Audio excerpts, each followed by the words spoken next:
The relationship between my husband and his parents is somewhat distorted. His father, his mother, and my husband. It's like three pieces forcibly pushed together, and if one is missing, the whole thing collapses. I had such a bad feeling about it. His father passed away 3 years after my husband, John, and I got married. He always took medication for high blood pressure, so it was probably a heart attack caused by that. His father was like a strict teacher, and John was always told to aim to be the best since he was young. Being raised rather leniently by ordinary parents, I never experienced the kind of tension he faced. It's harsh to say, but it seemed like he was finally set free. That's what John's profile seemed to say as he looked at his father's portrait. But being set free doesn't necessarily mean things will go in a good direction. John fell deep into the swamp of gambling. John is a salesman at a major corporation. Both of us work, and we live together with his parents. After setting aside money for savings and living expenses, we were free to use the rest of our salaries as we like. There should have been enough for his pocket money. But John started pouring his money into gambling, and when that wasn't enough, he first dipped into our living expenses. Expenses for meals with colleagues, covering entertainment costs. The reasons varied, but once he started lying, it was all downhill from there. I felt sorry for him. I read gambling addiction will improve if it is thoroughly managed by those around it. So, I tried every method I could think of for his rehabilitation. Abandoning someone you once loved is heart-wrenching. But in the end, when I said I would manage the household finances, he just yelled, "Are you kidding me? You're trying to take my money," and refused. I explained to him about gambling addiction, but he got furious, saying, "Are you treating me like a sick person? I just spend a little money to relieve stress." All I could do was warn him, but he said, "You're not my mother to nag me like that. Living expenses are necessary money for living, right? I need gambling," and he shamelessly began using the money. 3 months after his father's death, John started pouring his entire salary into gambling. My mother-in-law was completely unaware of John's situation. John never showed his bad side to mother-in-law. To him, she was the complete opposite of his father, always pampering and comforting him. He probably wanted to avoid being disliked by her at all costs. I think John makes excuses about his gambling because he feels guilty somewhere inside. So, who gets blamed? The answer is me, his wife. Mother-in-law never liked me to begin with. She doted on her only son John, pampering him because his father was strict. After hearing about my interference from John, mother-in-law lectured me, "Emily, I heard from John. You shouldn't always criticize what your husband does. A wife is supposed to support her husband. I'm his mother, so I know everything about John.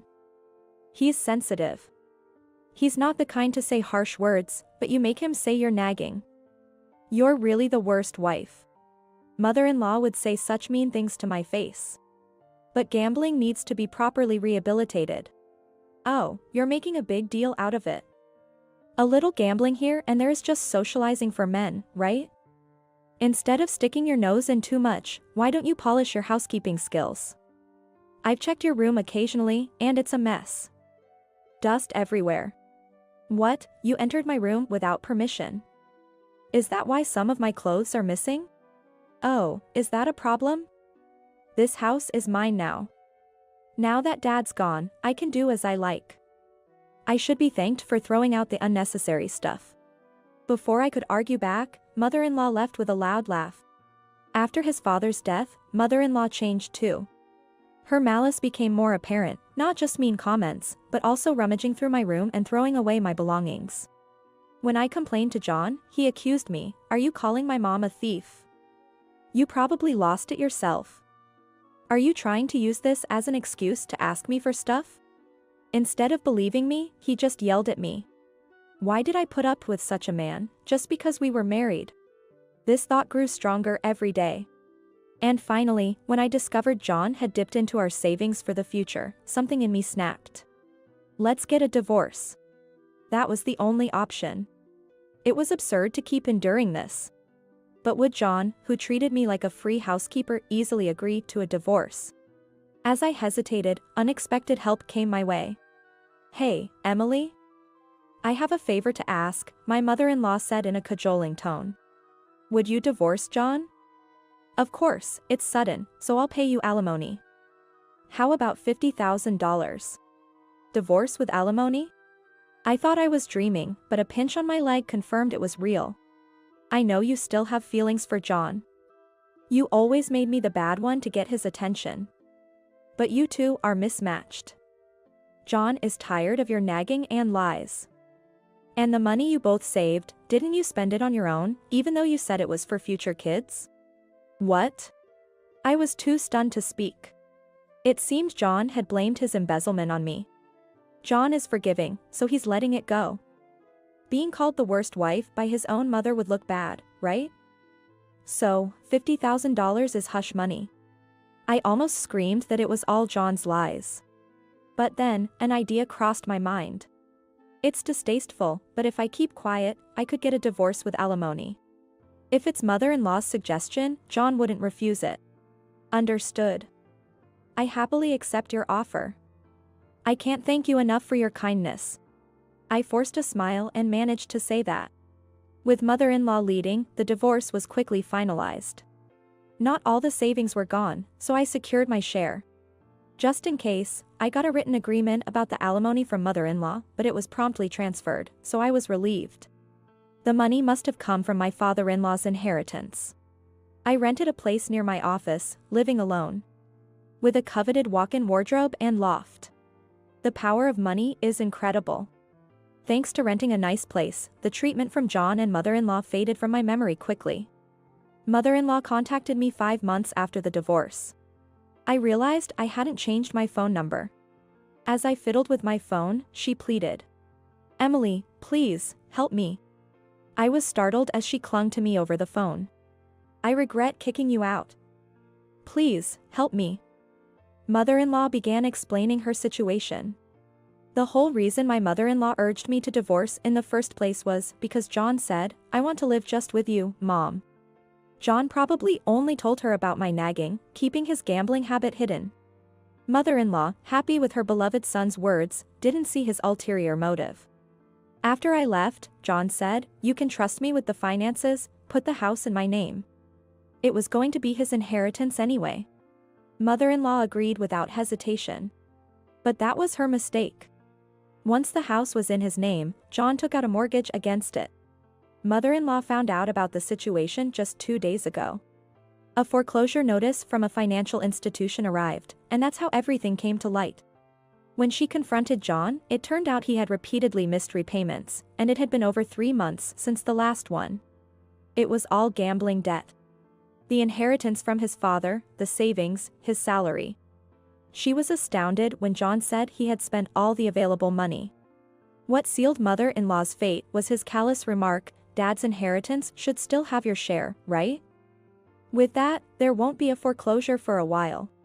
Mother-in-law replied that there was no such money left. It had gone towards my alimony and luxury goods. Then, an infuriated John yelled at her, why did you pay alimony to her behind my back? Give it back. $50,000, are you out of your mind? Eventually, mother-in-law contacted me, demanding I return the $50,000. Even if you ask me to return it now, it's a problem. I have a written agreement. There's no reason for me to return it. While talking, I remembered how mother-in-law had treated me and started feeling angry. Mother-in-law's humility ended there. How can you be so cold? When family desperately asks for help, you should naturally say yes, out of pity. You're really the worst person. Heartless. I repeatedly pointed out John's gambling habit and wanted to do something about it. You ignored it and laughed it off, calling me exaggerated. Who's the worst here? To talk about family now, really? That's because I didn't know. It couldn't be helped. If you had spoken up stronger, I would have listened. It's your fault. Do something about this. That selfish attitude, really like mother, like son. Weren't you the mother who knew everything? I didn't touch the savings, it was all your son's lies. You couldn't see through him, and that's your own doing. Now you're asking me to fix it? I'm just fed up. Thanks to you, we're strangers now. As I pressed on, mother-in-law fell silent. I'll claim the $50,000 was stolen by you. I'll sue you. I sighed heavily at her shallow thinking. With what you just said, it'll be obvious it's a false claim. I recorded this call, just in case. What did you say? It's a call from a mother-in-law who kicked me out, right? It's only natural to expect it to be nothing good. There's no way she could claim I stole it, especially with a written agreement. After I added that, mother-in-law completely shut up. Are we done here? Please resolve this with your beloved son. If I get another ridiculous call like this, I'll consult a lawyer and take it as far as necessary. Be prepared. With that emphasis, I hung up the phone. There were no more contacts from mother-in-law, but John did ask to get back together. Due to repeated delays in payment and eventually stopping altogether, the family home was auctioned off. The mother and son duo were evicted, and it turned out John had also borrowed money from several colleagues, which became known at the company. His sudden change of address and rumors of debt disrupted the company atmosphere, leading to his removal from the sales position, and his salary plummeted. Hey, come back to me. Mom and I can't make it on our own. Living in a small apartment with his mother, scrimping and saving, harassed by phone and email for repayment, he seemed to be under a lot of stress. I tried to help you. But you not only refused to do so, you yelled at me with terrible words. Who would want to go back to those days? Don't be ridiculous. You deserve what you're getting now. I wondered why I hadn't changed my phone number sooner. Yet, being able to say my piece to John at the end might have been a good thing, after all. The family changed after the father-in-law's absence. Maybe John's life, dominated by his father, was pitiable. But in the end, it was he himself who was liberated and corrupted. Will the crumbled pieces ever come back together? It's no longer my concern,